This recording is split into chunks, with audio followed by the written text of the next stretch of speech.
E2. Oh, I can't say. I just typed E2 deal. Changing DPS is like changing girlfriends, you know, every other day. Welcome. For the next couple of videos that we're doing today, do excuse my voice because my throat is dead as ditch. And we're just gonna do a very chill couple of guide videos. So the first video that I'm gonna be doing today is going to be an Eidolon tier list, right? This is in fact an Eidolon tier list featuring every single E1 and E2 for every single limited unit that we have in Honkai Starbucks up until the Herta. We're not going to be including any of the E3, E4, E5, E6 because if you're going for those, you're either super lucky that you got them in a single temple or you're a filthy fucking whale, then in which case it doesn't really concern you, right? So this is really trying to address the Eidolon value, specifically what are the best bang for bucks for some of you guys that want to consider perhaps some vertical investments into either DPS, sustain, and support. So I'm not going to stall anymore. Let me rename this. So this is going to be our criteria, and we're just going to take a look at the respective values. Scylla's Eidolon, frankly speaking, it really contradicts a lot with what her kid is supposed to do. Right, she's somebody that focuses on one-shotting a mob or even an elite if you're strong enough, trigger resurgence, and repeatedly deal high amounts of damage while keeping off buffs. The crit rate does not exist unless the health is at 80% and below. If you're trying to one-shot a target, this is pretty much never gonna happen because they're always above 80%. So I don't know what the hell they're thinking about E1. E2 speed buff stacks up to twice, which on paper it really just makes it look like you want to stack on the maximum number of stacks for a signature like when she first launched, but frankly speaking it also changes very little. Right, the amount of speed doesn't really change how many actions she's gonna get. Maybe she gets one more turn after, like, I don't know, 2 or 3 waves. And after the release of units like Sunday, Spark, etc., getting additional speed on Seele frankly changes extremely little. You're better off just giving her the classic, you know, even if she has 1 stack of speed, which is 143.75, you're still gonna lead to a situation with Seele, Sunday, Seele from just 1 stack. Her getting 2 stacks or 1 stack wouldn't make her suddenly outspeed Sunday by twice in a single wave, right? So for that, I highly recommend players avoiding the Seele Eidolon. So she's completely chilling, and if you want to make your Seele team stronger, you don't do this with a Seele Eidolon investment, you do this with the support Eidolon investment, right? So let's just jump to our next unit, and that is going to be Jing Yuan.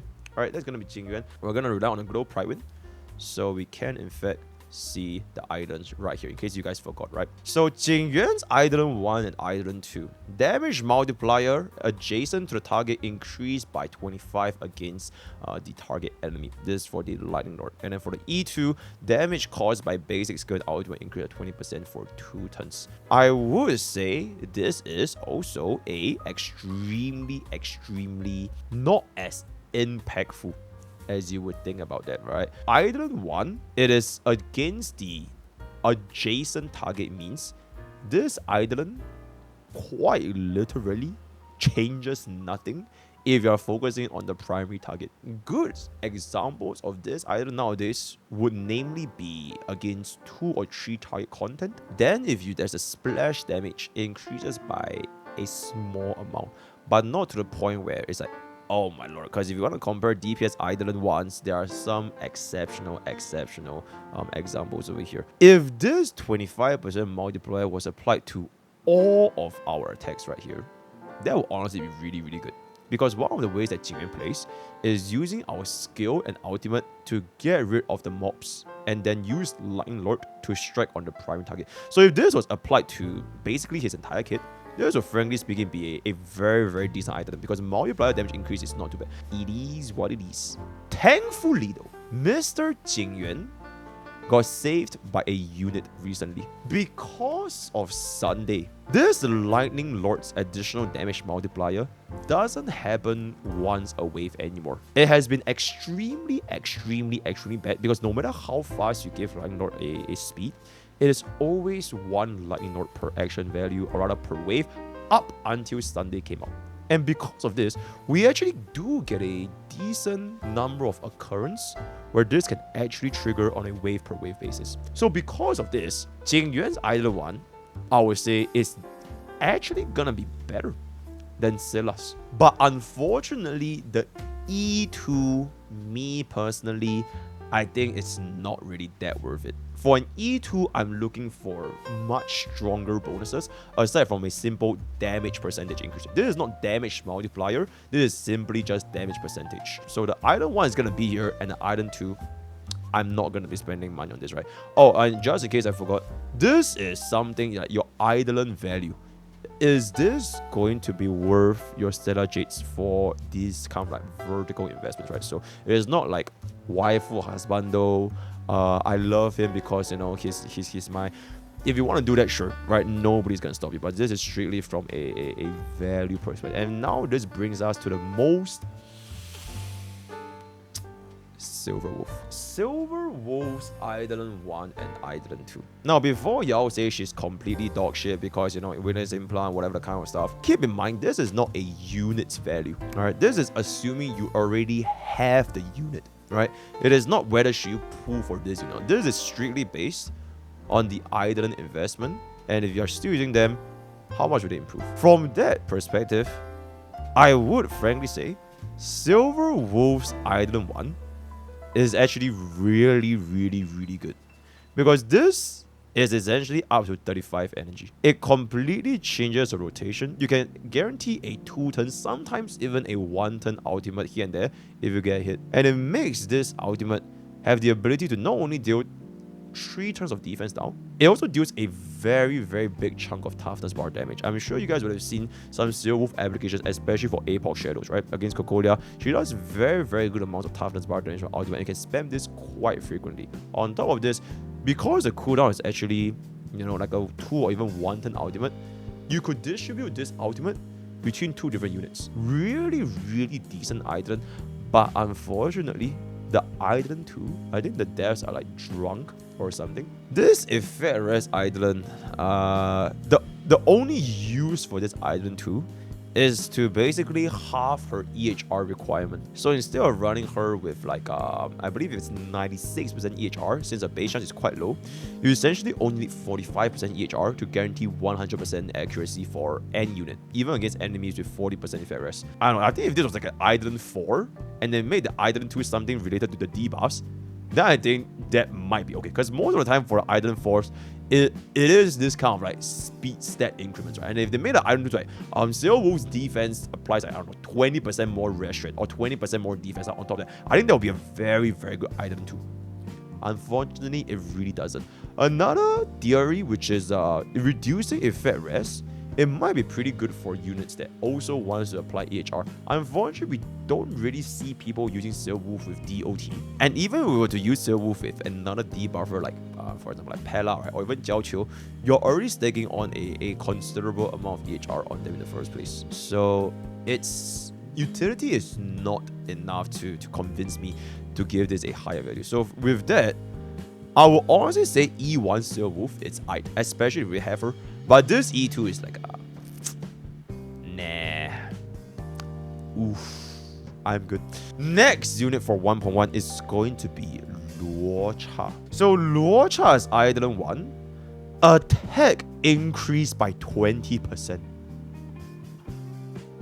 Holy shit. And this Eidolon 2, when skill is triggered, if the HP is lower than 50%, outgoing healing increased by 30, and if it's 50% higher, receives a shield that can absorb damage equals to 18% of his attack plus 240, lasting for 2 turns. Let's just be real, guys. A 20% attack buff on an Eidolon 1. Okay, I don't think we need to say too much, right? I would say though, if you are using Luocha as a sustain, right, you're considering of whether or not should you vertically invest, because it is always about opportunity cost, right? It is always about opportunity cost. For someone that wants to pull a Luocha Eidolon, you are essentially sacrificing the opportunity cost, which you could have pulled for another E0 as your sustain. 99.9999% of the time, if you were about to pull this E1 Luocha, you are most likely going to be just better off pulling for a brand new version 2 or even a version 3 sustain upcoming. And I'm not even talking about the opportunity cost of like pulling for a support Eidolon, right? Because maybe you are thinking of this Eidolon 1 from a perspective of increasing your DPS. Do you think pulling E1 Luocha is going to be more important than pulling for, let's just say, E1 Bubbin, E1 Sunday, E1 Fugue, right? So I think that would be able to summarize the value of this Eidolon 1. Eidolon 2, I think with this Eidolon 2, he's the only abundance unit that can actually give a shield. So it might not be that bad. If you're pulling an E2 Luocha just for the sake of sustaining, there's 2 more 5 stars that you could have gotten. Once again, opportunity cost. You could have probably pulled for a version 2 of Virtue Sustain. You could have pulled for vertical investments on your support, or even vertical investment on DPS to make you deal more damage. And technically, dealing more damage does in fact make the stage easier for you, right? So even though it's not that bad, I can't justify this being a good Eidolon 2. So unfortunately for Luocha, I'm a rank it over here, right? Oof. And you're gonna notice that a lot of the Eidolons here, they're gonna be in the sus category. Not a lot are gonna be able to hit here. These are the big boys, right? We are not gonna have a lot of big boys. These are the big boys. Now, Blade. Ooh, our first version 1.2 DPS. Again, this is not dependent on the value of a unit. It is strictly on the Eidolons, right? Blade's ultimate increased damage to a single target, 150% of your total HP loss, and the total HP is capped at 90% of his max HP. Reset and reaccumulated. If you don't want to care about all that yet, essentially his ultimate does a lot more damage, and the E2 is 15% crit rate. Now I would say though, if you are a Blade main, there is value in this Eidolon 1. There is value in this Eidolon 1. One reason being, this damage increase for the ultimate is pretty substantial. It is honestly pretty substantial, and now that you also have the introduction of units that have a lot of action value advance for Blade, because Blade is somebody that relies on action value advancers, it means that he can go quite frequently, he gets hit quite frequently, so his ultimate uptime is not too shabby. So the damage increase on this E1 is pretty good. Secondly, you are kind of lacking a backbone for Blade. So I don't know if MiHoYo is gonna move the decision of releasing supports that are enabling like HP DPS like Blade, or if they just release a better Blade, right? I have no idea. But whichever role it is, if you're someone that is determined on, you don't give a shit that you want to use Blade, right? Because you already put, but you want to use Blade, I would say the value of an E1 Blade compared to E0 is pretty decent. I can't say the same thing for Eidolon 2, because unfortunately for Blade, his crit rate is already very high, especially with his tracers, with the 4-piece launchverse, and now with the addition of Sunday, there's another 20% crit rate. So this Eidolon 2, frankly speaking, it doesn't really change too much. Even while running a crit damage chest, you are most likely not going to be facing into any lack of crit rate, right? So for that reason, nothing to do against Bro himself, I'll put it around here. And for the Eidolon 2, I'll put it under Oof. Alright, if you're playing Blade because you want to love Blade, fine. But if you're playing Blade because you like to play this kind of like HP scaling DPS, I would say let's just keep our options open a little bit, right? So let's just move on to the next item. Kafka.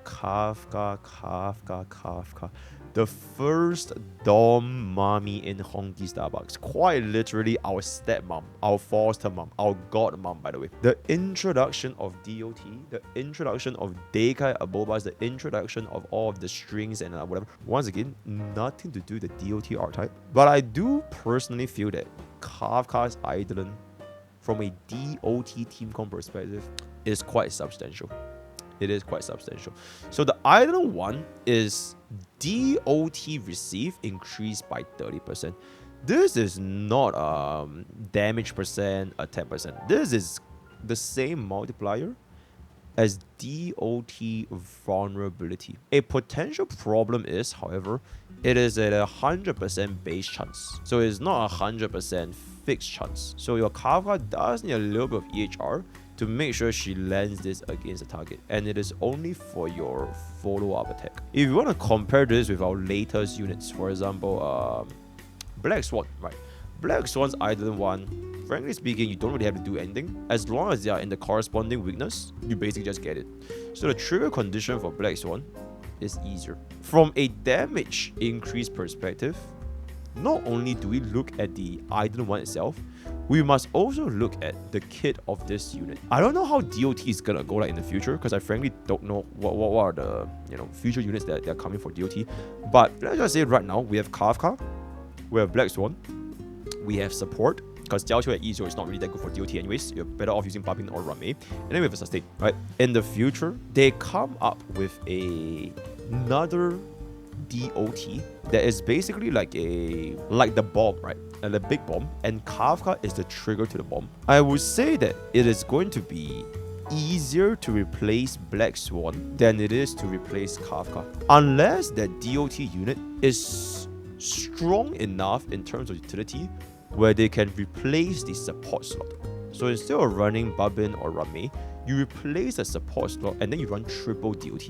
I think that is also possible, but the reason why I'm not optimistic about this is because I think Jiaoqiu low-key tried to do this, and it turns out, based on like the value we gain from Babin and Ruan Mei, the damage on my E0 Jiaoqiu is not enough to cover for the buffs provided by this specific team-wide buffer. It really depends on the slot tree support, or rather the slot tree, whatever slot tree that's gonna be coming out that can upgrade DOT. If it is not stronger than our current harming supports, or maybe a debuffer, right? Then you have to replace either Kafka or Black Swan. Sustain slot wise, that is completely different, because you're basically competing Huan with a DOT sustain that maybe they can apply their own respective DOTs. Alright. I think the problem with Black Swan is that the buffs, the Arcana stacks, they drop off very, very quickly if you can't apply the ultimate fast enough. And we have seen this being the case with an enemy like Huo Huo. Theoretically, if you can get this Arcana to stack on,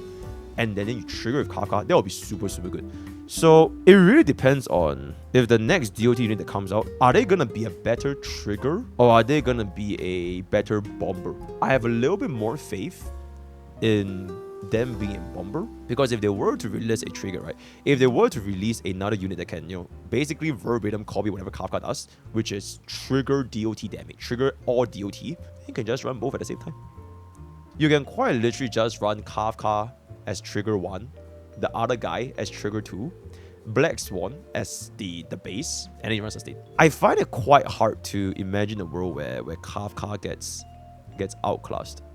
I could be wrong though, I could be wrong. So after all that, players running DOT, I will be a little bit more conservative whether or not you want to pull for Kafka Eidolons, because technically both E1 and E2, it is built as like a support-ish set for DOT. I can foresee Kafka being like a battery Serval or a battery Herta set, right?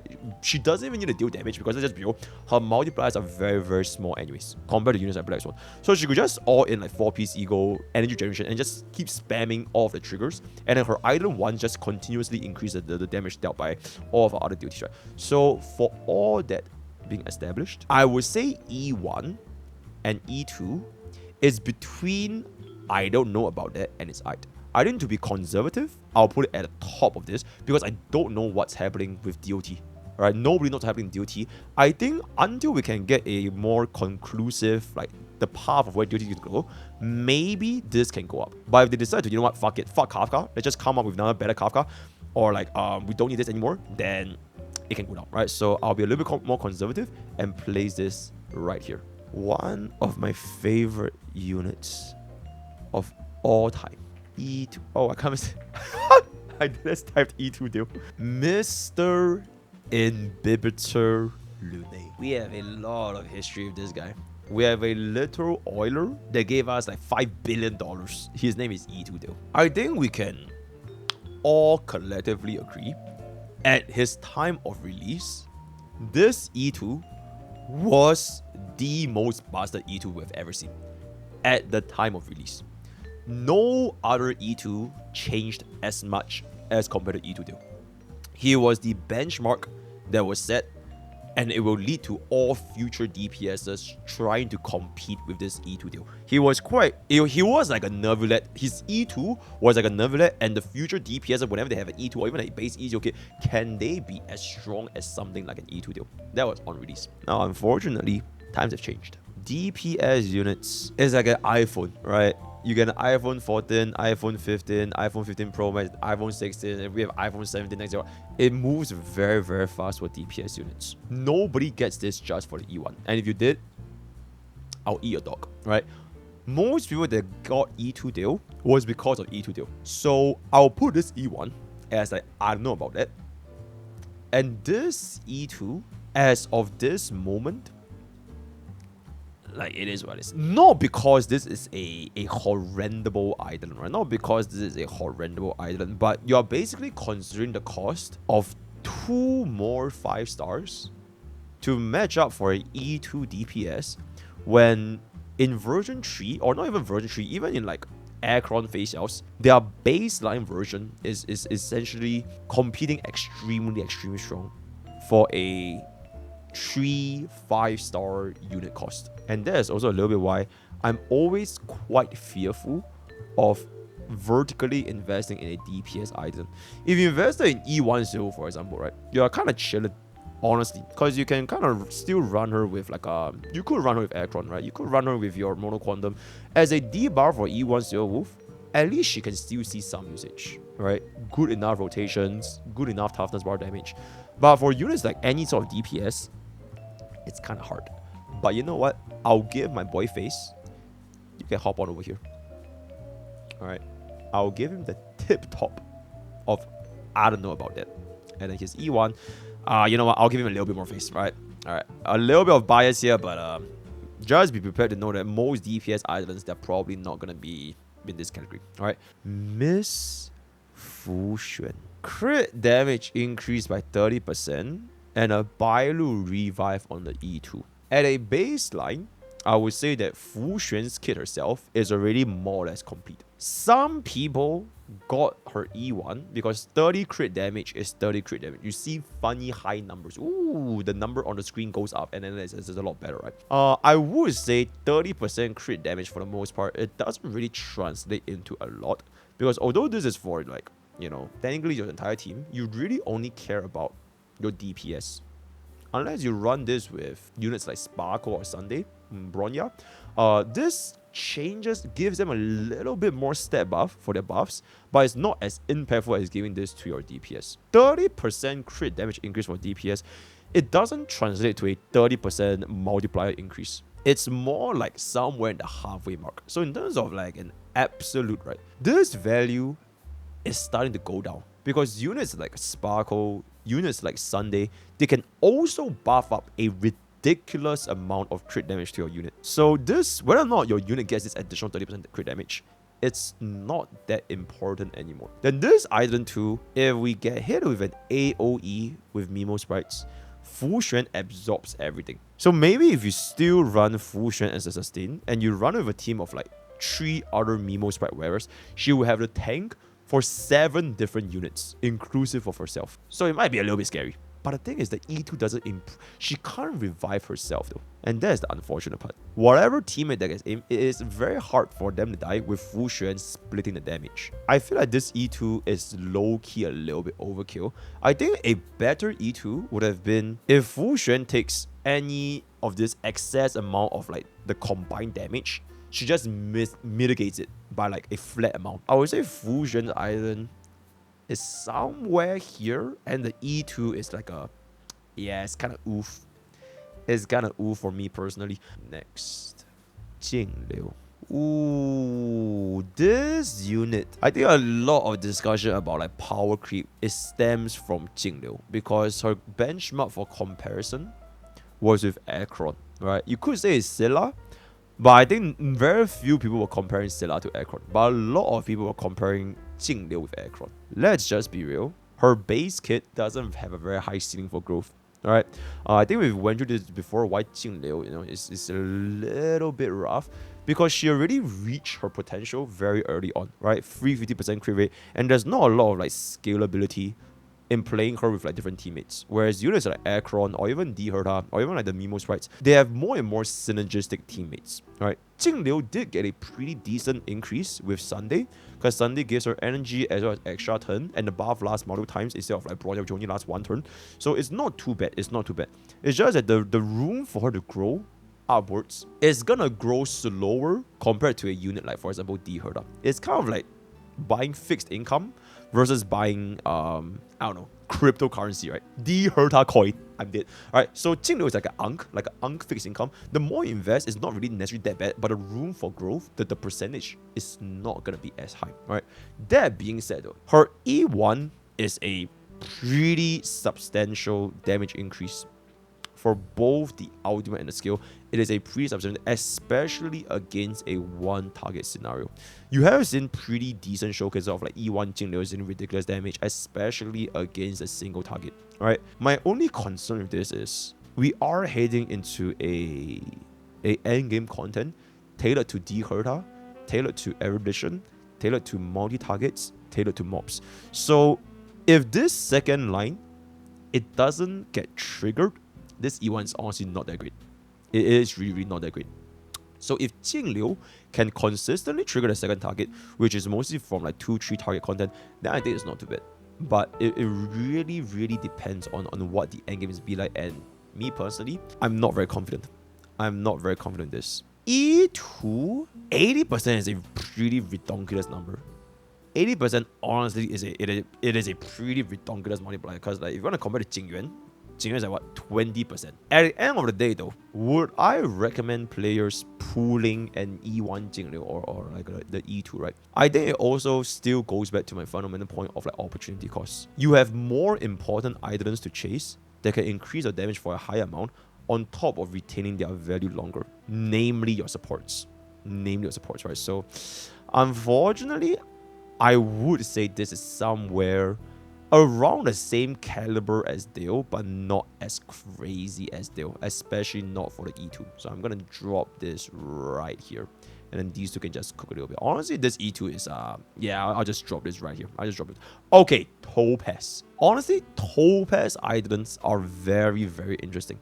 This is a very interesting discussion to be had over here, because her Eidolon 1 is a pretty substantial Eidolon 1, up to a 50% crit damage bonus, similar to how Aventurine's ultimate works, on top of adding this one additional stack of debuff. Nobody really cares about this E2, and the only reason why I have an E2 on a Topaz is because I got 2 Topaz and a single temple. No joke, by the way. You can check out the VOD from last time. With my video on Han Mark 7 versus Topaz, I don't think I need to discuss whether or not which one should be going for.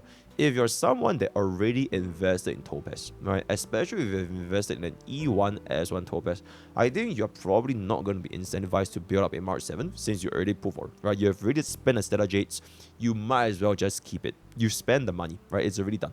For players that did not pull for Topaz and you're considering, okay, should I pull an E1 Topaz for my E0 Topaz to improve her capabilities?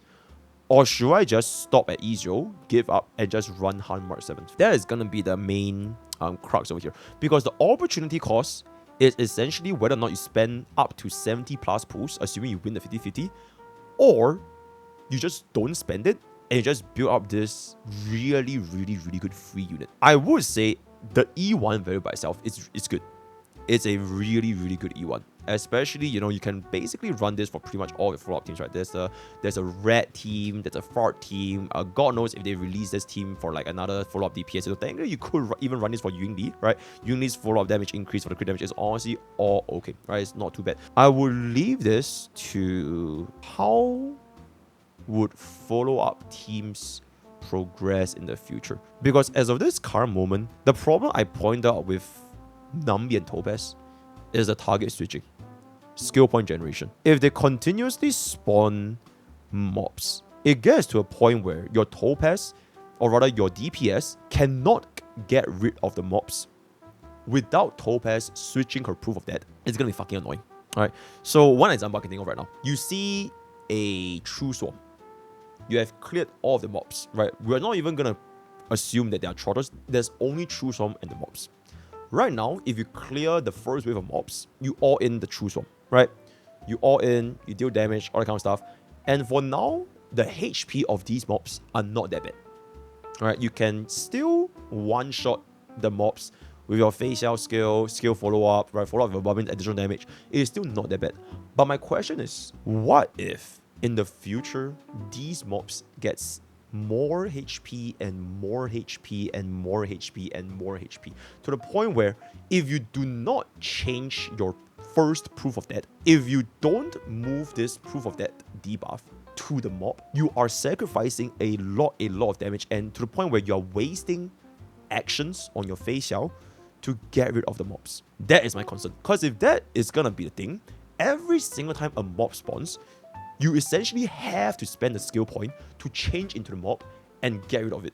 If you don't, you might spend even more time just brute forcing the boss itself while the mob just stacks on, because they are getting to a HP where it is so high, your Feixiao with Robin cannot consistently get rid of them without Topaz debuff. And I'm not even going to talk about daughter ratio.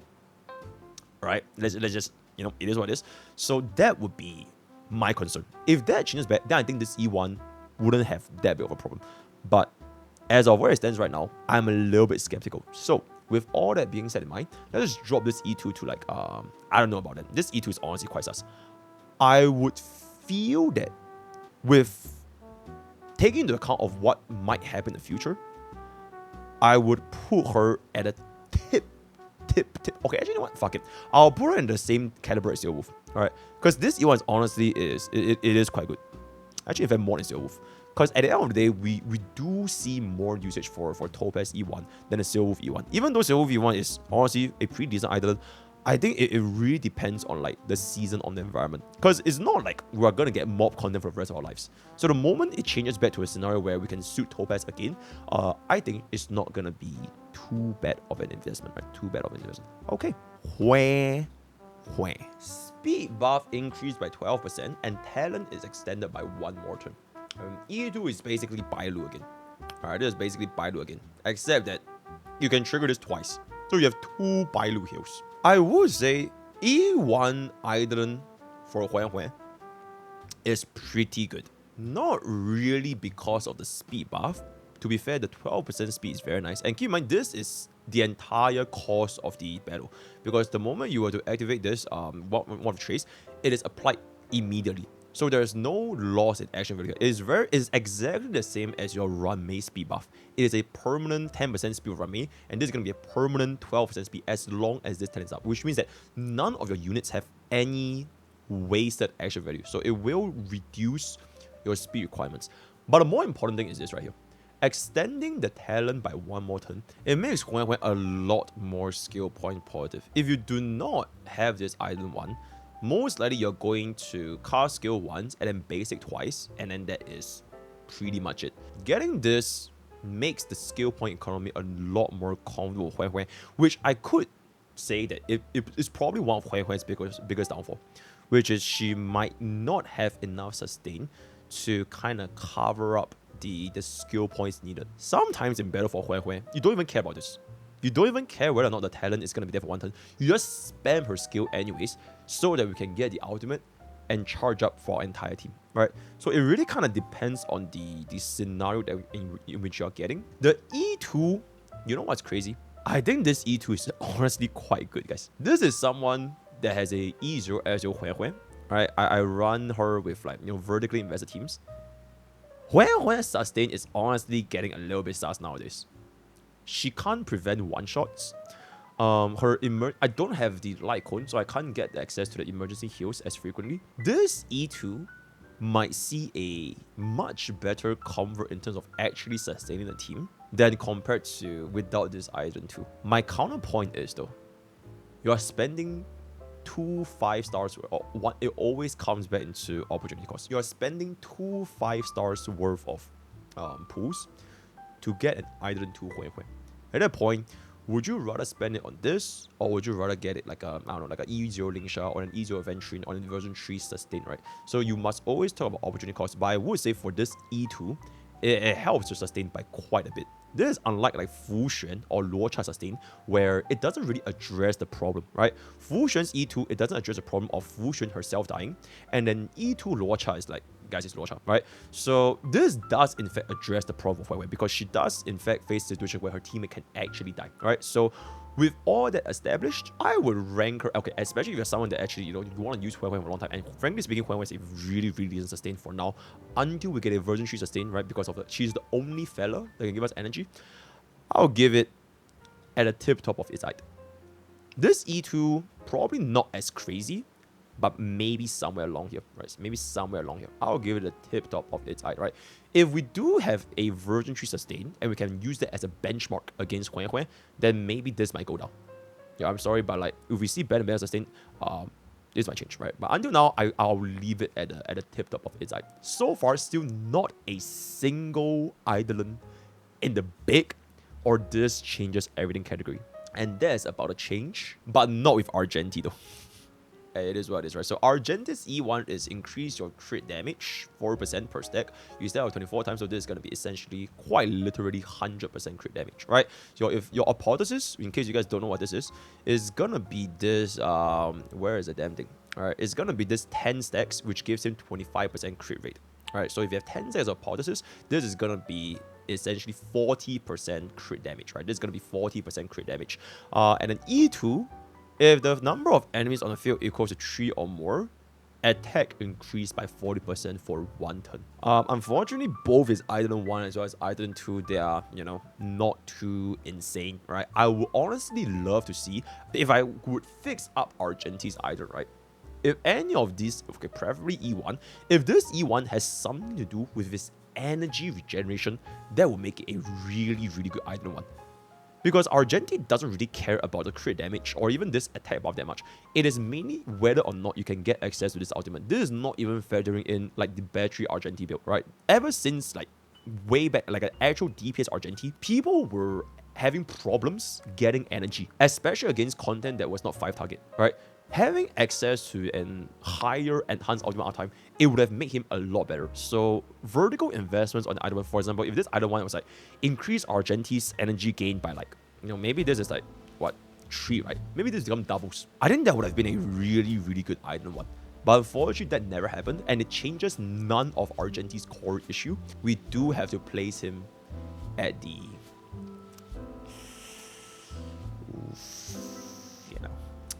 it is what it is, right? And this got even worse because nowadays Argenti is literally being used as a battery. So if Argenti had an energy Eidolon, he might legit become like its or even big. Because energy generator Argenti is pretty damn legit with 4 piece ego. But unfortunately, this never happened. So now, one of the most definitive 5 stars in Honkai Starbucks history, Ruan Mei. I don't think we need to discuss Ruan Mei's value. Nowadays, she is indispensable for pretty much any break DPS. We don't really need to go into depth about that, right? Rare spam, witness break efficiency, all that kind of stuff. From an Eidolon perspective alone, 20% defense down when ultimate is up, 40% attack when dealing damage to enemies with witness break. Eidolon wants 20% defense ignore. I would just like to say, from this alone, right? From this Eidolon 1 alone, it's actually not that crazy. A 20% defense down, it's only insane if you can actually build up this defense down. On her launch, back then, Super Break was not a thing yet. And our defense down sources, it was tied with Pella and Silverwolf. So getting this E1 Ruan Mei, especially if you used her with Pella, you get a 58% defense down, jumping into a 78% defense down. That was a pretty significant jump. So even on launch, this 20% defense down, it was already not doing too bad. And if you couple this up with 20% quantum penetration, right, quantum 20% defense down, that would be 98% defense down. So this Eidolon 1 was really good. And then you fast forward right now, because most of the time her best slot is essentially, most likely, I don't think we should question that her best slot is in break team. You could say she's pretty good in DOT, but Babin can basically do the same job, if not even better. So let's just slap her in the break team, right? Remember how break team, they all have some kind of defense down mechanic. Your Iron Cavalry at 4 piece is 25% defense down. Your Lignsha's E1 is also going to be getting, let me just take a look here. I believe it's 20% defense down as well. I'm not a tourist, right? So Lignsha is also 20% defense down. And then now you have a unit like Fugue. Fugue give you an, let's see over here, 18% defense down on the skill alone, right? So you have all these different defense down stacking means. And let's just say if you put for a DPS unit, such as Firefly, like a break DPS, her E1 also gave you 15% defense now. We're gonna ignore E1 Ruan Mei, 15 for Firefly, plus 25 for Super Break, plus 20 for E1 Lignsha, plus 18 for Fugue. That is 78% defense now. If you were to slap on a resolution like on a Fugue, right, you slap on a 16%, that would in fact reach 94% defense now. E1 Boothill also has it, right? So this now gets to a point where you might start to overcap on defense now. And if you overcap on defense now, it actually changes nothing. So I would say that if you can, assuming you can maintain this 20% and it doesn't overcap, this is very, very, very powerful. Right? This is it's not even diminishing. There's zero returns. Right? Defense now at 100% versus defense now at 200%, zero difference because it only goes up to 100%. And then it's always exponential increase all the way up until 100%. So I would say that this really depends on which Eidolon do you invest in, because unfortunately, MiHoYo locked the defense down into most of these break DPS as Eidolons, right? E1 Lignsha, E1 Ruan Mei, E1 Firefly, E1 Boothill, all that kind of stuff. So if you already have enough defense down, this wouldn't be that important. But Ruan Mei was the first fella that came out. So she was the fundamental piece to all break DPS. So I don't think it's too unfair for me to say most break teams probably started out with an E1 Ruan Mei before thinking about, like, let's just say E1 Lignsha or thinking about like E1 Firefly, right? So by that reason, Ruan Mei's E1, especially if we're using her in a break team because it is a best in slot and it's very hard to replace her, I think this will be our first ever this changes everything. Really much, not only from a damage perspective, you can also run this for like a long ass time. And let's just say one day break gets countered, right? You can't use break for a team because there's like no toughness bar. Just slap her on to like another DPS team. And she's still gonna work really, really well because break efficiency, her base kick, right? Break efficiency, res pen, they are still there for you to make use of, right? So this is gonna be our first decision. This E2, however, holy shit. Unfortunately, this is just it's not completely useless. It is extremely useless compared to the E1. It's like this was like the golden child, and then this was a child that got neglected for like 10 years. For the first time, I've seen like such a steep drop off for Eidolon 2. I don't know why they made this attack increase by 40%, because aside from Firefly, nobody cares about this 40% attack. Alright, unless back then when you want to consider running her with DOT, sure. But for break teams, which is going to be Ruan Mei's best in slot, nobody really cares about this 40% attack, especially when you reach a certain threshold. If this was like a break damage vulnerability or break resistance or like any sort of like any other multipliers, or maybe increase their energy rotations or anything, or increase, this would have been so much better. But unfortunately, 40% attack, compared to E1, it's just not it, right? So this Eidolon 2, I'm gonna just jump it into around, I don't know about that. And let's just say if you want to put Eidolon 2 for DOT, yeah, maybe more DOT units are coming, so you probably won't even use Ruan Mei back then anymore, right? So I don't know about that.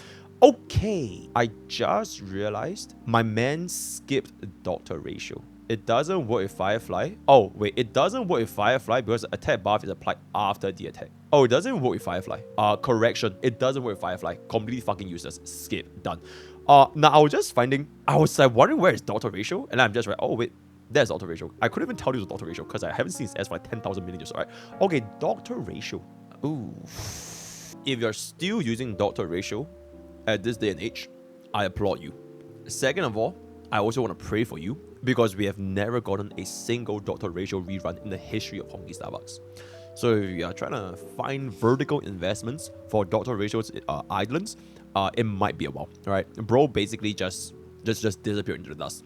So it is what it is. E1 increased this stack by 4 and immediately obtains 4 stacks. So your trace right here, instead of 6 times, it is now 10 times. So your crit rate goes from 15% to 25%, and the crit damage goes from 30% to 50%. Essentially a crit value increase, right? Essentially a crit value increase.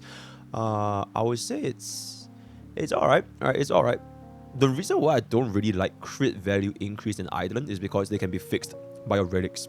And then now you have units like Sunday, which gives that infinite crit value. So I don't really like crit values in Eidolon. I much prefer either energy rotations, res defense, or vulnerability multipliers. Or straight up like a multiplier increase, which can be seen from the E2 over here. Additional imaginary damage equal to 20% of his attack.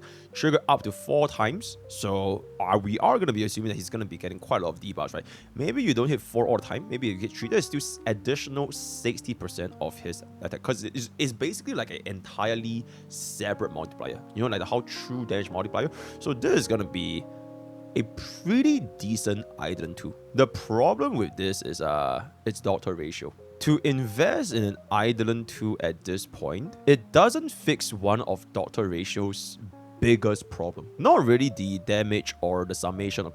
One of Doctor Ratio's biggest problem is that if you don't run him with a debuffer, you are quite literally going to be gambling. You are going to be gambling with 40% odds of you even landing the follow-up attack.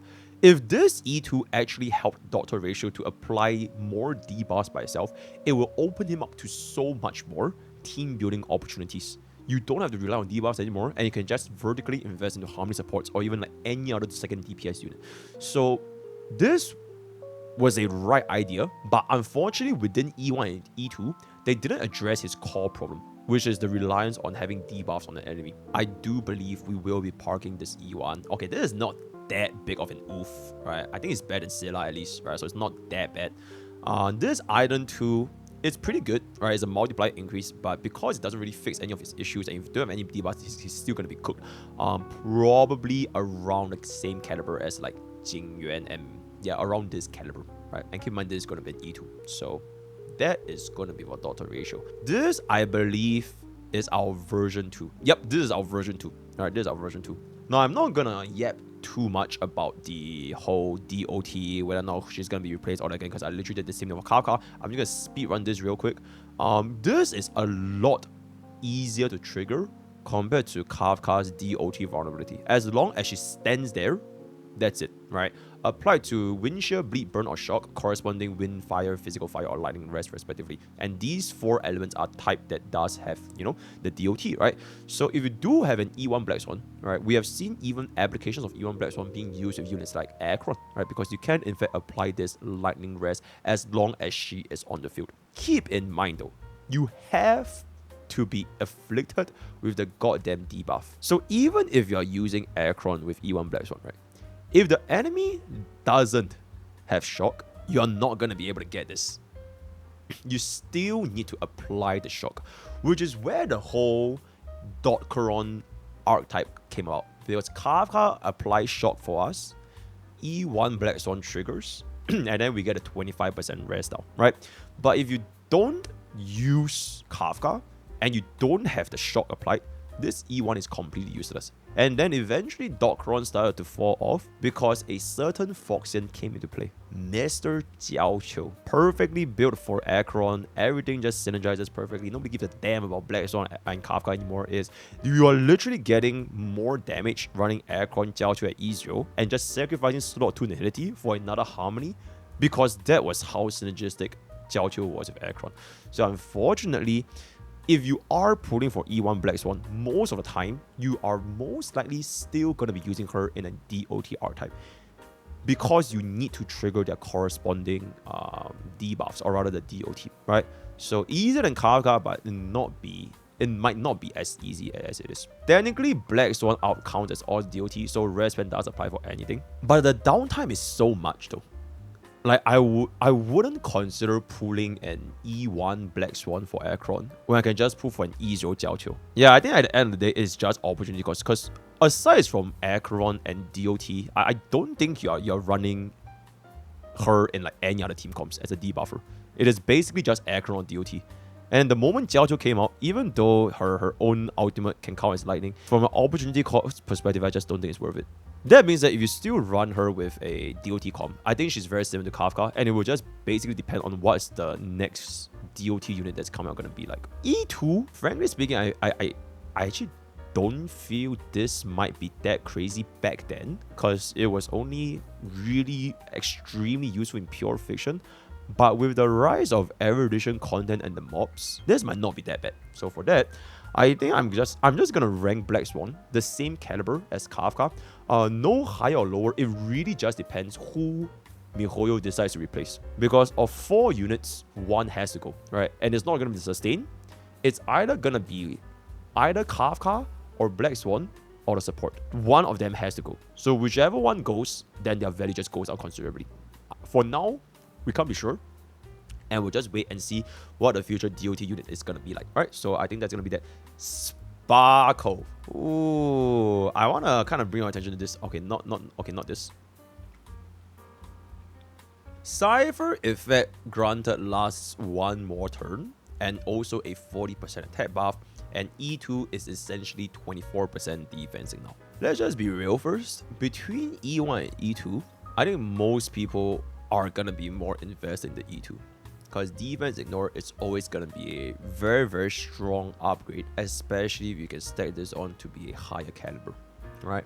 But this E1 is honestly also not that bad, especially with the amount of action value advances that we can work synergistically alongside Sparkle. So for example, right, when we are running Sparkle with Remembrance Trailblazer, with the additional turn for Mimi, or we were to run it with Bubbin, because our main DPS gains a lot more action value, can go a lot more frequently, the ultimate can actually wear off quite fast. And there might be situations where getting this one extra turn allows you to activate Sparkle's signature light cone, dance at a better pace. Yep, Sparkle's signature light cone is dance. You don't have to argue with me. It is a signature light cone. So because of this E1, you're sometimes able to essentially pace out the ultimate one more turn and only activate it after they have went, to get not only the maximum coverage, but also the maximum action value advance. So this E1 is honestly not too shabby considering who we're using Sparkle with. The E2, I would say it really depends on who is being used alongside Sparkle, right? Most of the time when you run them with a quantum DPS, right, namely Seele, QQ, or even Jade, running 4-piece quantum will help us stagger this from 20% to 44%. So it's pretty nice. If we have even more sorts of defense now, if we want to run like Pella, run on Silver, all that kind of stuff, having this 24% could make or break close to the 100% threshold. The problem with Sparkle is not so much whether or not we're dealing enough damage. The problem with Sparkle is fundamentally her buff lasts 1.99 turns. What is 1.99 turns? It is basically, it lasts until the start of your unit's next turn, right? Bronya is a buff that lasts one turn. At the end of the unit's turn, it's gone. Sparkle's buff lasts all the way up until the second turn. The moment the second turn begins, this buff is gone. And unfortunately, ever since we have been introduced to the Lord and Savior himself, Sunday, having a buff that doesn't last more than 2 turns is quite annoying to stack on together. Because what happens is, even if you can multiply this action value advance, you can multiply the buffs, having a buffer whose buffs disappear is not good. 1.99 is bad, at least it's better than Bronya, but it's not good enough when we have buffers with their buffs lasting 3 turns, and the amount of action value we're getting means that we're moving extremely quickly, right? With Bubbin, with Sunday, now with RMC, all these buffs move extremely quickly. So I would have liked to see if Sparkle had an Eidolon, right? Maybe Eidolon 1 or Eidolon 2, allowing this buff, instead of the ultimate buff lasting 1 more turn, make the scale buff last 1 more turn. If that was her Eidolon 1, I think a big portion of Sparkle's downgrade would have been improved considerably. Because not only can you use her as she's basically a speed boost, right? She's basically a speed boost for your DPS, and your DPS can run super slow. You can essentially make this Sparkle speed boost your DPS, and then DPS go before Sunday, and then Sunday buff your DPS again, and this would have been a very, very nice combo. But unfortunately, the buffs on Sparkle only last for 1 turn. It is not that synergistic when you have buffers like Mimi support, Sunday's blessing, lasting 3 turns, right? So I am gonna rank this in the... It is still not too bad, but as an opportunity cost, especially when you consider Sunday, I'll probably rank this around this ballpark. This E2 is a very, very simple damage increase, and none of them address the problem that I have with Sparkle. The damage increase it is pretty considerable. You know what? Okay, something like this. Yeah, okay, something like this. I think I'll run this something like this. Acheron. We are getting to the spicy part. 18% crit rate. I don't think I need to explain this. We all know what E2 Acheron does. Okay? So let's just jump right in. Like I mentioned with all of my evaluation for a crit value Eidolon, it really got like diluted with the introduction of Sunday. Yes, you can in fact still run Acheron with Sunday. In fact, it's still honestly really, really good. Really substantial crit damage buff, additional turns. The buff lasts for 3 turns. Even though she can't use of energy, it's still a very, very good substitute. So if we see more and more of these kind of like crit value buffers, oh, we can run Mimi, right? You can run Remembrance MC with Acheron, slap on a true damage, still gets an additional 10% crit rate, right? So crit value as a whole is getting diluted, right? Because we have more and more access to crit value. It's like how, you know, back in the days, you have like your storage, you know, 128 MB is like what, $500 or $100. Nowadays, you have like, what, 2 terabytes, 4 terabytes of storage. It's getting cheaper and cheaper to obtain crit value. So because of this, I always feel that this 80% is not that crazy. Right, it's not that crazy. There are a lot of ways to achieve enough crit rate for our units. E2, this is the more important one that I want to discuss. Alright, this is the way more important one to discuss. If we are comparing E2 Acheron as a unit without taking consideration what are her competitors gonna be like, E2 Acheron, I would say, would be the most game-changing DPS Eidolon we have seen. This was the case upon her release. This has been the case for like a very, very long time. This might still be the case even on Aglaea's launch. Not because of the fact that, you know, we can reduce 1 nihility, because, you know, who cares if we just use 1 less nihility or we gain 1 more point. It's because this opens up one of Acheron's greatest strengths, her team building options. That was one of the ways that they balance out and make sure Acheron is not as easily power crept, because her strength ties with her team, right? Which is why if you see a upgraded nihility unit like Jiaoqiu, you can see a considerable upgrade in performance compared to a unit that you're using like Pella or Seele, right? Upgrading other units in a team makes Acheron a lot stronger compared to old DPSs. Alright, this is one of the reasons why she's, you know, as the emanator of self-nihility or whatever, she's less prone to power creep, right? Also, enables you to not feel restricted when you want to branch into your harmony slot too. Because if you don't want to get this restriction, you run a sustainless team, sure, right? You can run E0S1, slap on Jiaoqiu, slap on harmony, and slap on like either Pella or Seele. It's still not that bad. But the moment you open this up, not only can you use a harmony with 1 nihility and 1 Acheron, you can also use this with 2 harmony, 1 nihility, and 1 Acheron. And the importance of this is her team building options gets infinitely more adaptable to whatever kind of supports and whatever kind of like debuffers we are going to be getting in the future. Getting this additional stack, it also helps us improve our rotation a lot. Why? Because we are also getting introduced to more and more action value advancers. We have seen it from Babin, we have seen it from Sparkle, we have seen it from Sunday. I don't know what the hell is Trippy gonna do. We're seeing it more and more frequently. So this also amplifies the frequency of this ultimate. Oh, we see it from Mimi as well, right? So with all that being established, I am gonna be dropping E1 Acheron to around, I don't know about that. Yeah, around, I don't know about that because of the crit value saturation. But this E2, I would say it's, frankly speaking, a pretty big E2. This might even become a this changes everything. But as with all of the DPS items, I'm always more conservative. Because changing DPS is like changing girlfriends, you know, every other day. Fuck them. Okay, anyways, yep, so that is gonna be our E2 Acheron, our first ever big item. And the next one is gonna be our one of our favorite sustains, Aventurine. E1 is gonna be increasing our shield, right? More sustain, as well as a 20% crit damage buff. And then E2 is gonna be an all-type res pen for 3 turns. I would say that it does target one of its core problems, right? I always see if an Eidolon fixes a unit's core problems. One of Aventurine's core problem is that if the shield gets penetrated, you are not recovering that. And then for the longest time, we had this whole Aventurine shield bug, which thankfully has been fixed by now. So getting this in the E1 to reduce the core problem of what Aventurine has to offer, I would say that's pretty good.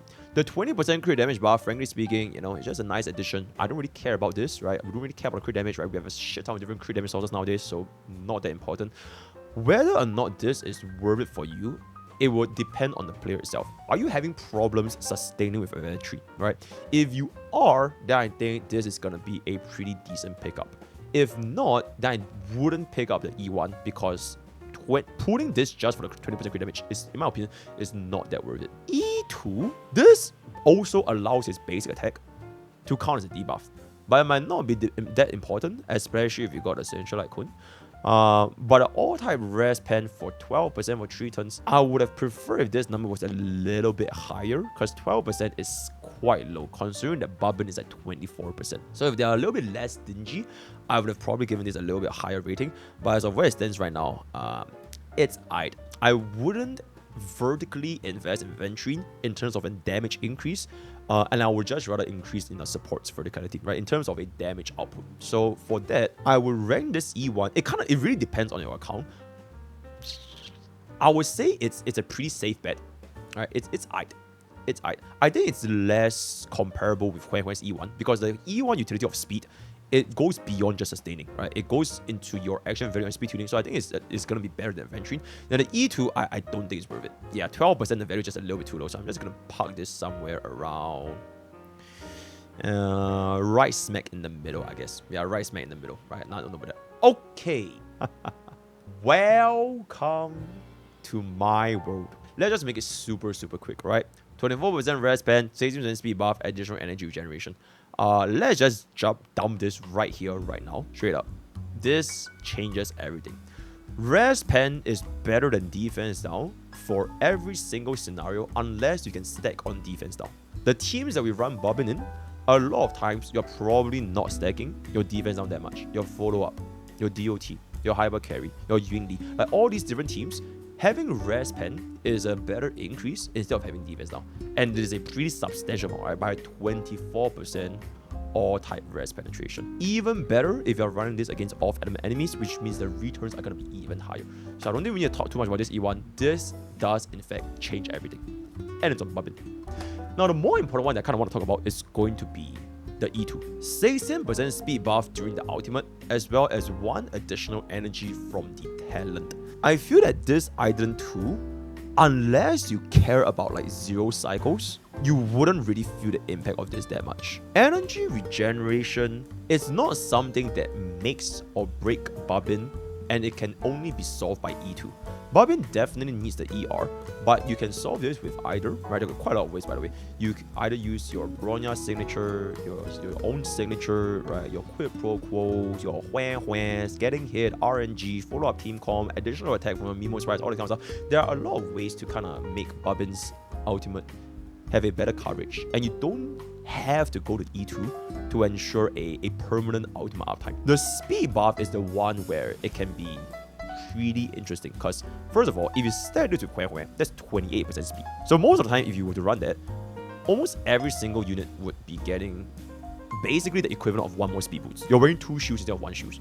Insane, right? I would say that unless you care about extremely fast clears, this is not gonna be as insane as an Eidolon one. It would be a pretty nice quality of life, especially if you don't have access to all these external means of energy generation. So let's just say you're not playing follow-up, you're not running Huan Huan, you're not running Quick Pro Category, you're not running any of the other energy, you have none of those, then I think this can be considered to just make sure the ultimate uptime gets there, right? The problem is Bobbin doesn't really have a lot of...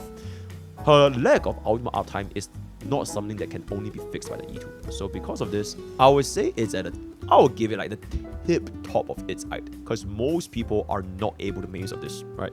I don't think it's the same caliber of like this is big enough to be E2 Acheron. If you can make use of this, I think it's gonna be pretty good. So I'm gonna leave her in the tip top of its height. Booty chicks. 16% defense ignore, 1 additional stack, then E2 is going to recover 1 skill point, increase break effect, and then trigger this, exit, blah, blah, blah, blah, cannot trigger repeatedly in 1 turn. I think Boothill's E1, it used to be very, very good because it drastically helps us increase the stackability of our Pokke trickshot, right? We want to reach 3 stacks as soon as humanly possible. But then Fugue came out with Exo Toughness. So if you are able to one-shot a minion, original toughness, exo toughness, and kill, you get 3 stacks instantly. So it reduced the impact of whether or not should you be getting a E1 Boothill. The 16% defense ignore, good if you need to hit it for the 100% defense ignore. If you already have it, for example, if you're running a resolution icon Fugue, then you also, frankly speaking, don't really need it, right? If you are not hitting 100%, this would be a pretty substantial damage increase. So I would say the value of this was really, really good, especially for Boothill mains, right? You don't want to pull for any other break DPS. You only care about Boothill.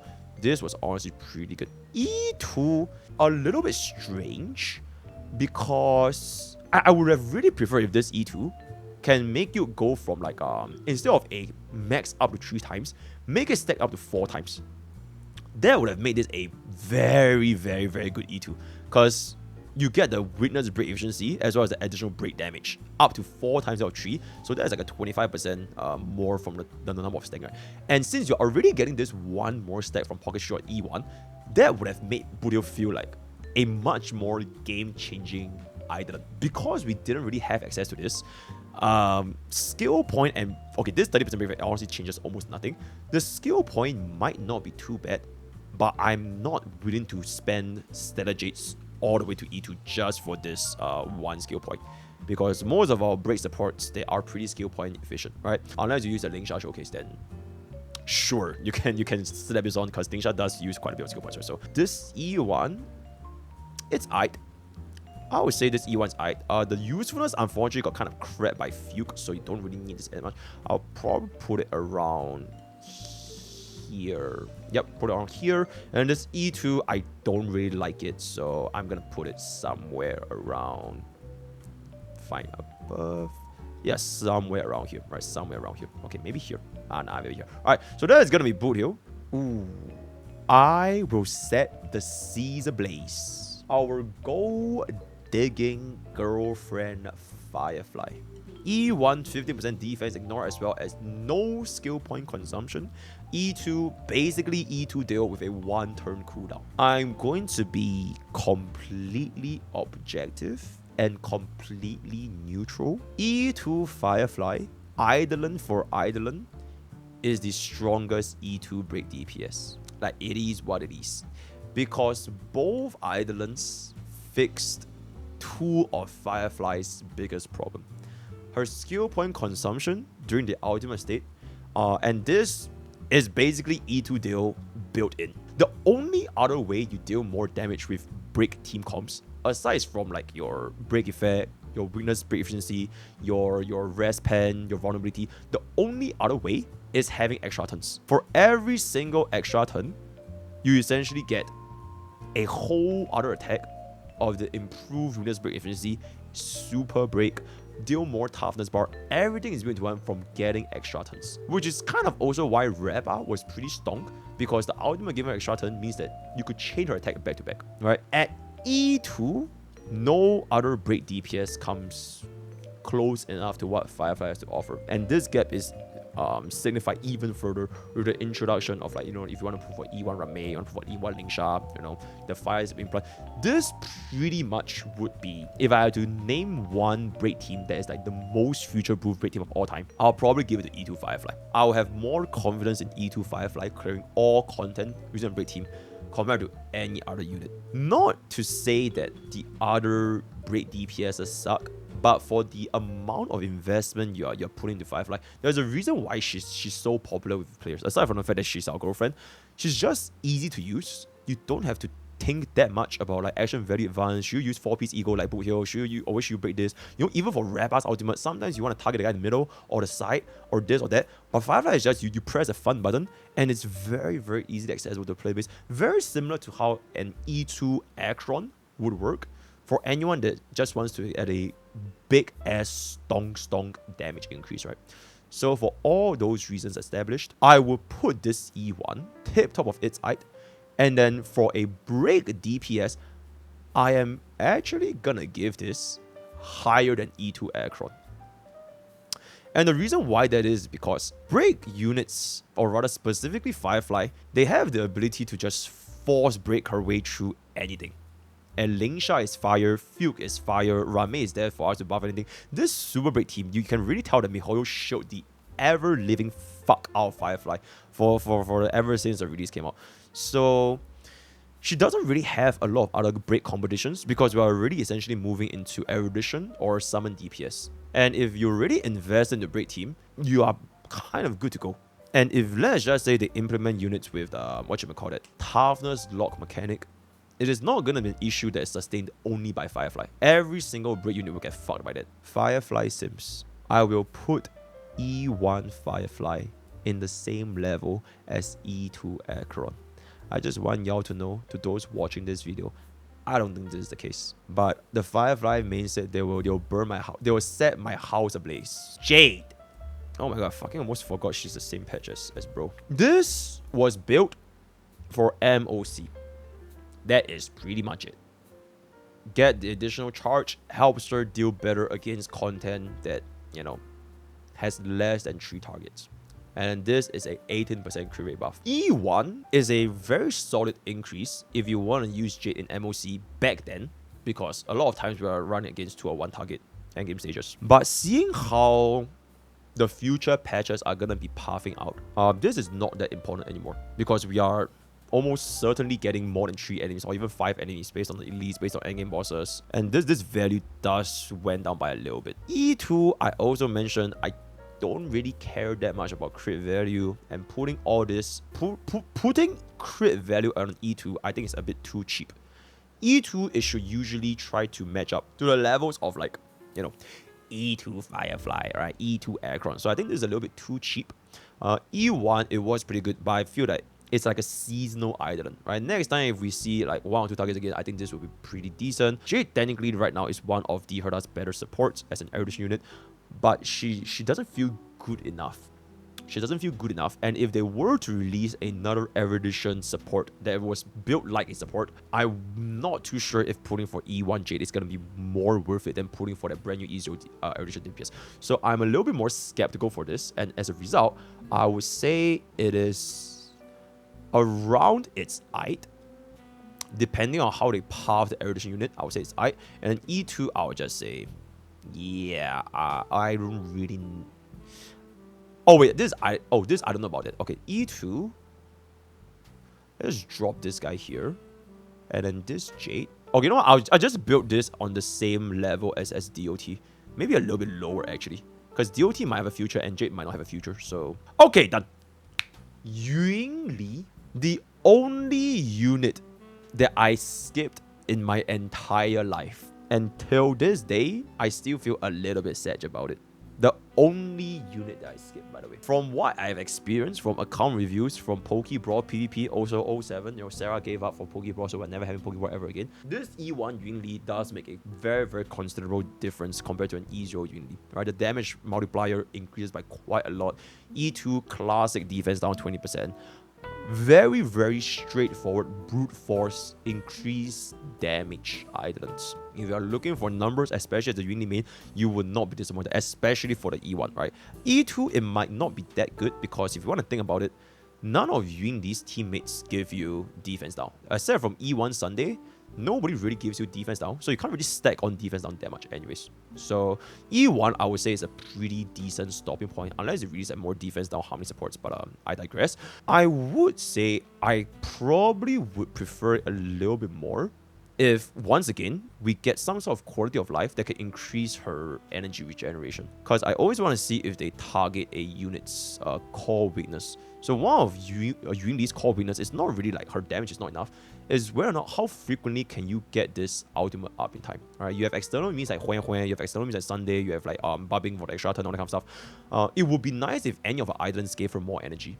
That is what I feel. So for example, if she gets hit and she recovers like 50% more energy, or increase her energy regeneration, or whenever she does an enhanced counter, she reduces the cost of the next ultimate, I think that would be very, very nice.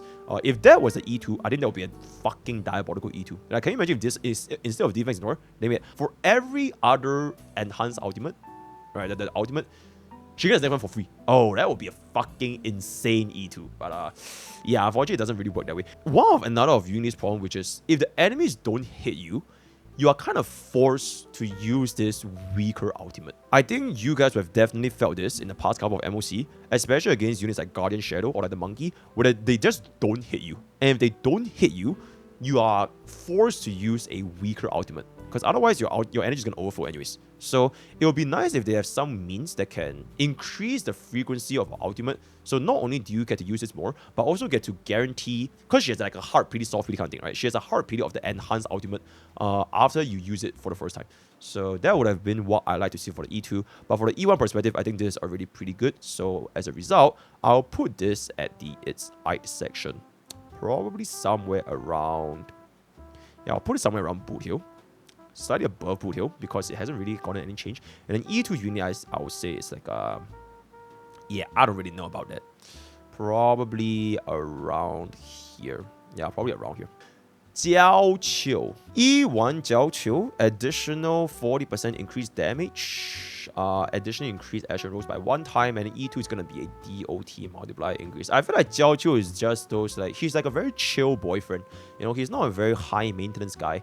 Very similar to, you know, like Pella, not very high maintenance, just chill, stability, right? Like Fugue as well, right?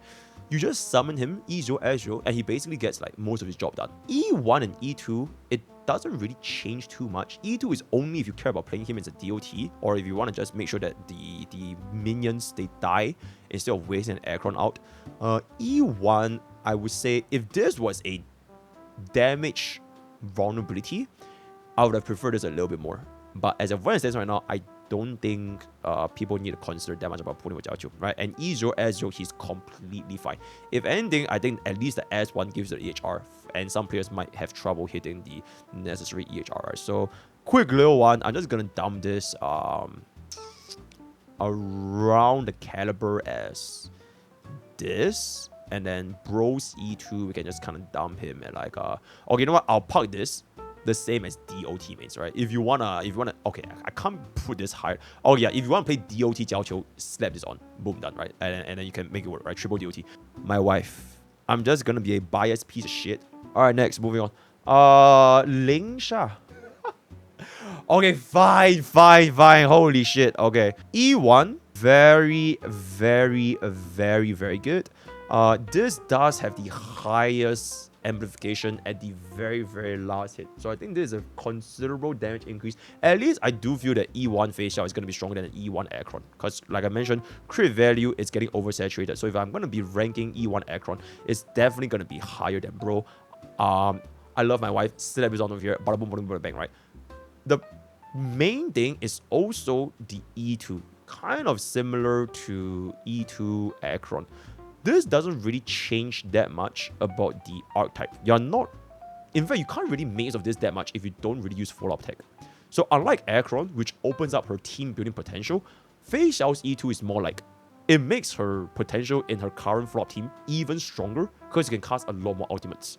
So Acheron opens up like this, and Feixiao, she goes in like this, right? So there's the difference between that E2. Me personally, I think that if you are going to be using Feixiao for a very long time, if you want to continuously use a follow-up team comms, and she is like the driver, right? She's like the glue that binds up our damage. Feixiao's ultimate is the glue, right? Follow-up attacks, you give her the stacks, and then she's the glue that shoots all these out and deal with the highest amount of damage possible. And I would say that the difference between E2 and E0, it is going to be pretty considerable. Unfortunately, I don't, you know, as a neutral streamer, I don't think E2 Feixiao is going to be as impactful as E2 Acheron, just because the limit for growth is going to be lesser, right? She's essentially tied to your follow-up attack units, whereas Acheron, you can path her out horizontally to different nihility units and even different harmony units because of the reduced requirement for nihility team comps. Not to mention the additional stack for the ultimate as well, right? So because of this, you know what? Fuck you, Firefly. I don't give a damn. You know what? Hey, if we're gonna put this here, I'm gonna put this here. Hey, fuck you, right? Okay, moving on. Lignsha. Lignsha is a excellent example of what it's like to not do your job. Because her job, right, her resume, her CV is a sustain. She's not fucking sustain, man. Alright, she is basically straight up a pseudo erudition fire DPS. from the amount of frequency you get from the bunnies, how many times they can hit multi-target content, the emergency heals, and then if you want to compare about E1 and E2, she also gains quite a bit of value for our entire team. So Lignsha is like, she's overqualified for a job, if I can say so myself. That being said though, I'll talk about this a little bit more in the Fugue section, but it is possible to run a sustainless break team without Lignsha, with Harmony MC, Fugue, and Ruan Mei. For now, this is still very, very doable, especially if you got the infinite DDD from Harmony MC. You have seen it from our showcase. So Fugue low-key power crab Lignsha by completely removing the need for a heal, and you just have infinite turns. Unless in the future content for break teams, you are still gonna be receiving damage. And if that is the case, I think Lignsha would definitely be a much needed sustained option, and I don't think Harmony MC can cover for that much. So it will most likely become a Lignsha, Fugue, Ruan Mei, and either Firefly, Rappa, or whatever it is. So E1 is ridiculously strong, not from a sustained perspective, but from a DPS plus debuff perspective. Break efficiency as well as a 20% defense reduction, which once again ties with how often can we stack on defense down with the entire team, right? And you're going to be using this for pretty much any of your breaks sustains, right? E2, I would say this is nah. This is really just not important. 40% break effect at the end of the day. Yeah, a little bit of a damage as in treated. I don't really give a shit about this. So E1 is gonna be our main objective here. This efficiency plus defense down, it can be seen as not only do you deal more damage with defense down, but also you can break the target faster. So I would say this is honestly very, very, very good either one. So for a result of that, I'm gonna dump this higher than Huan Huan. I'm sorry, Huan Huan. It is what it is, right? E2, unfortunately, is just not going to be that good. So I would say it's probably around this caliber. Yeah, probably around this caliber. Okay, chat. If you want me to move Lignsha's E1, I'm bringing down Firefly E1. Choose.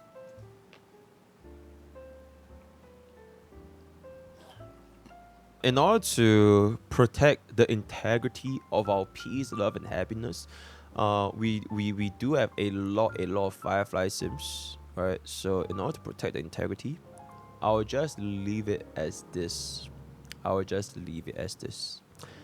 And let's just move forward. Yippee! Rappa, our final break DPS as of 3.0. E1 Rappa is gonna be defense ignore with 15%, exactly the same as Firefly, as well as 20 energy, and then E2 is gonna be increased 50% toughness reduction for our first two enhanced basic attacks.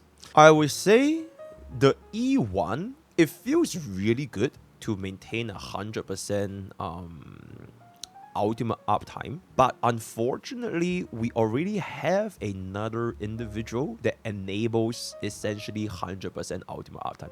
Fugue. If you are gonna be running Fugue with Rappa, you pretty much don't really have almost no issues maintaining the ultimate uptime Rappa. Not to mention the current environment right now, we are pathing more and more towards the erudition based content. So whether or not we get this 20 energy, I feel like it changes very little. So what's important is essentially the 50% defense, right? Now, unfortunately, if I want to compare E1 Rappa with E1 Firefly, let's just be real, guys. Skill point consumption on E1 Firefly is way more important than 20 energy. I'm not even a Firefly sim, but like it is what it is. Objectively speaking, skill point is something you can play with for the entire team. 20 energy of Rappa changes essentially nothing. So let's just move on from that. E2, I'm gonna be completely honest, I see very, very, very low people actually pull for E2 Rappa. I think even lesser than E2 Boothill. I think this is pretty good, but I don't know why it's only against the one designated enemy. Like, can we just be a little bit more generous?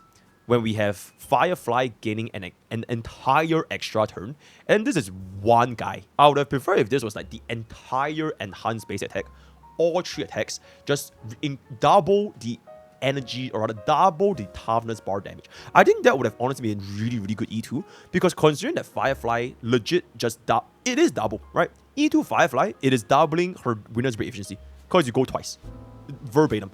So if this was, you know, casting this and she has double the efficiency for her EBA, I think this would have made Rappa a really, really good island too. But I don't know why they made it like way more selfish. So unfortunately for that, we're gonna drop this E1 to around the caliber as I think it's lesser than E1 Boothill. It is, because at least Boothill gaining that one state of pocket trick shot. In case you don't kill that mob, because you know HP inflation all that, you still guarantee 3 shots, right? From normal break and exo toughness. But this one, the 20 NG, I really feel like it changes very little, even though they all have defense ignore, right? And then the E2, I would say it's probably... I think I can lump this higher than Boothill, because Boothill's E2, I feel like it doesn't do enough for us.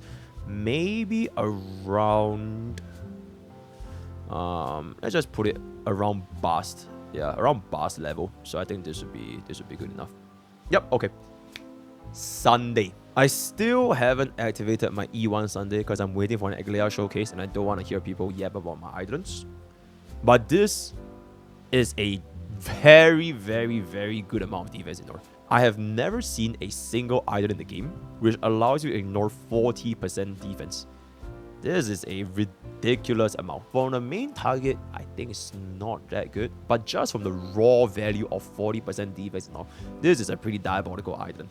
Eidolon 2 gives you more skill point as well as a little bit more damage increase. But the thing with Sunday is most of the time, especially if you really got a signature icon, you might not see as much of an importance for these 2 skill points. And it's only the first use of the ultimate. If this was every use of ultimate, I think this would have been a pretty good E2. The damage increase, I think they could have been a little bit more generous. A little bit more generous would have been quite nice. Good that it's damage and it's not attack or like HP or whatever, and it's just kind of a little bit more universal. But between E1 and E2, because these two, they are essentially raw values, right? And then this is only applied for your very first ultimate. I would have liked to see this. Oh wait, I remember why they can't make this every single ultimate. Because if this was for every single ultimate, nobody will play Sparkle anymore. You know what? Okay, you know what? Okay, fine. We will keep it as is, right? Because let's just give Sparkle some love, right? I will bring this E1 up, but only if I see how impactful bro is for our future remembrance DPS. Because frankly speaking, as of this current moment right now, the only main beneficiary for this is essentially Jing Yuan Topaz. Unless you play crit, or actually not even really crit. Technically, DPS Lignsha can also make use of this, because defense ignore does make you deal increased break damage as well. So, very, very small pool of candidates that can make the full use of the E1 for now. But as we see more and more summons in the future, I wouldn't be surprised if this E1 becomes like absolutely bonkers. So for that, I will drop him higher than Topaz with a little bit more prospect. The E2, I think it's fine. We don't really need this E2 that much, so I'm gonna just dump this probably somewhere around... let's drop it to... I think it's higher than crit value increase. I think it's more important than Jiaoqiu. More important than DOT, I think. Okay, below my wife. Alright, I'll drop this below my wife. It is what it is. Second last unit, Fugue. 50% weakness break efficiency. Dance built in on an E2 with additional 3 energy anytime it is weakness broken. I would say that E2 Fugue could have been what E2 Ruan Mei is. They saw how absolutely dog shit E2 Ruan Mei is for break teams especially. They're like, you know what, fuck it, we gotta give break team an even higher buff. So they slapped on this ridiculous free DDD for entire team, especially if you swap out Harmony MC. Alright, I think E1, E2 Fugue for a break team, it is ridiculous quality of life for both the Eidolon 1 as well as Eidolon 2. The thing is, it is specific to the usage of your break teams. I would feel like for anyone running break team, if you invested in any Eidolons, the first Eidolon to consider is going to be E1 Fugue, because this can work with everybody. You want to give this to Lignsha, you want to give it to Firefly, you want to give it to Rappa. Any one of the break DPS with this is going to work. And because of how exo toughness is going to be, who knows if version 4 they make more break DPSs. You are still most likely going to be slapping on Fugue. So for that reason, I think this E1 is honestly ridiculous value. It is kind of like the equivalent of a E1 Ruan Mei, but even better.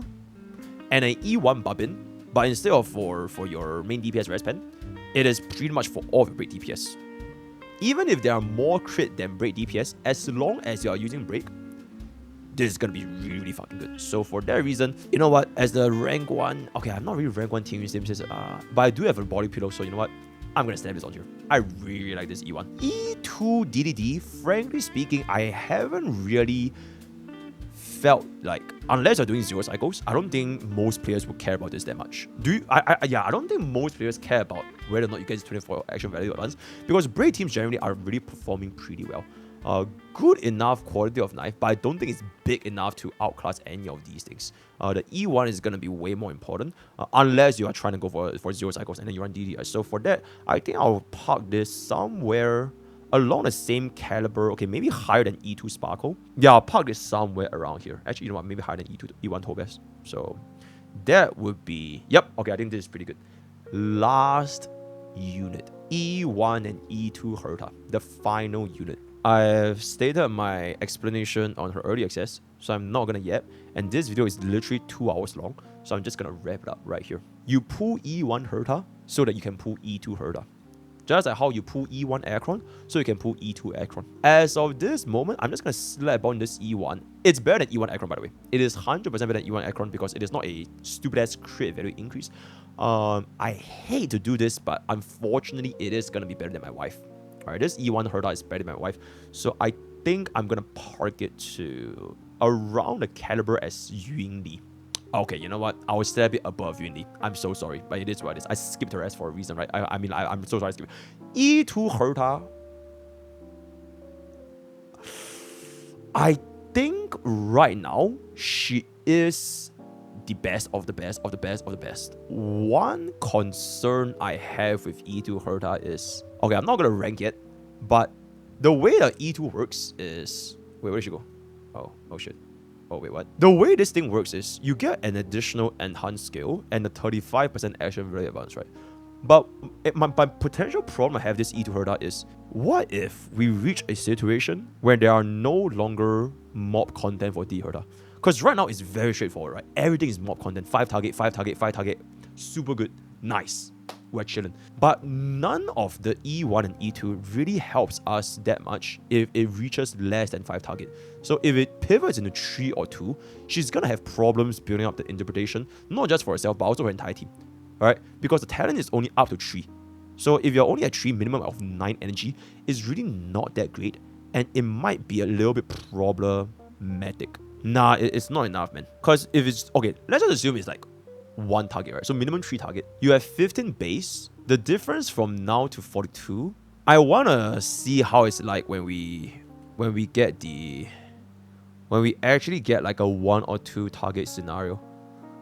Then I think it can be a better representation. Because I find it quite hard to visualize if this E2 Herta can maintain her position.